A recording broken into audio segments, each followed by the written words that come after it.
Hello everyone, welcome back to Positive News. Now, since it's been absent for a while because they're pretty hard to make, believe it or not, I'm going to try something new where I only talk about one story every video, but I release a video every single Wednesday.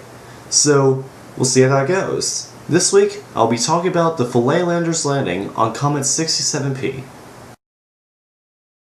This week, we return to positive news with the European Space Agency's first landing on a comet. Now, about a week ago, the Rosetta space probe released the Philae lander, which landed on Comet 67P, which is also known by its less common name, which is presumably less commonly known because barely anyone can pronounce it. By the way, it's pronounced Churyumov-Gerasimenko, so there you go.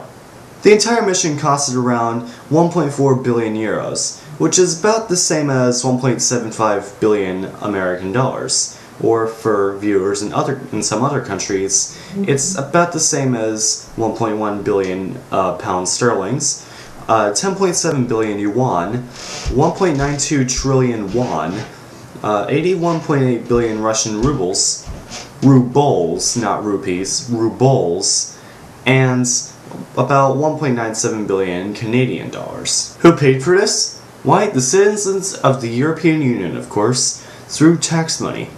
And now, in the years of 1996 to 2015, a 19-year period, each European Union citizen paid a total of €3.50 for the entire Rosetta mission. That's 20 euro cents every year, which isn't really that bad considering one ticket to see the movie Interstellar, for example, costs €8.50. Now that's a way for a government to spend your tax money. The Rosetta mission lasted for 10 years and required Rosetta to make 5 flybys of Earth and Mars so it could finally reach the comet.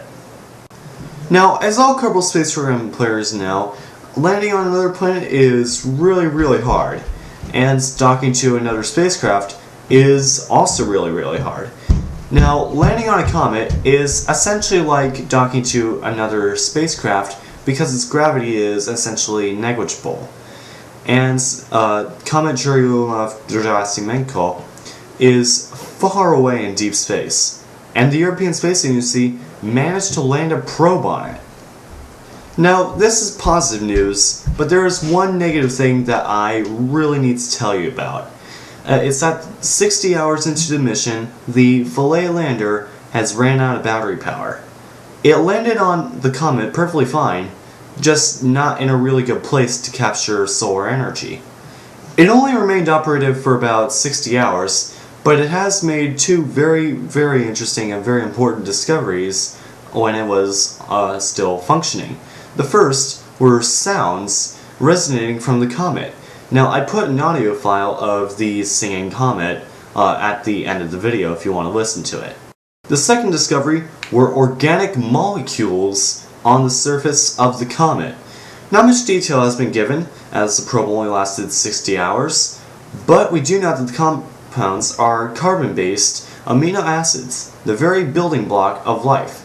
Now, don't get too excited, because we already knew for a while that comets have brought the very building blocks of life here to Earth, and this doesn't necessarily mean that there's life on 67P. The ESA has tried to move Philae back to the original landing site, but it only managed to move it by about a few centimeters. Philae bounced off the comet on the first landing attempt and started to move away from the original planned landing site until it unintentionally landed far away from its original landing site. Now, just how big is Comet 67P? Well, we don't really think of comets as all that big because it's a celestial object, and we usually compare celestial objects with some much bigger celestial objects, like planets and moons. 4 kilometers is pretty big. Now, thank you for watching, everyone, and since you made it through the whole video, here's the sound I promised you.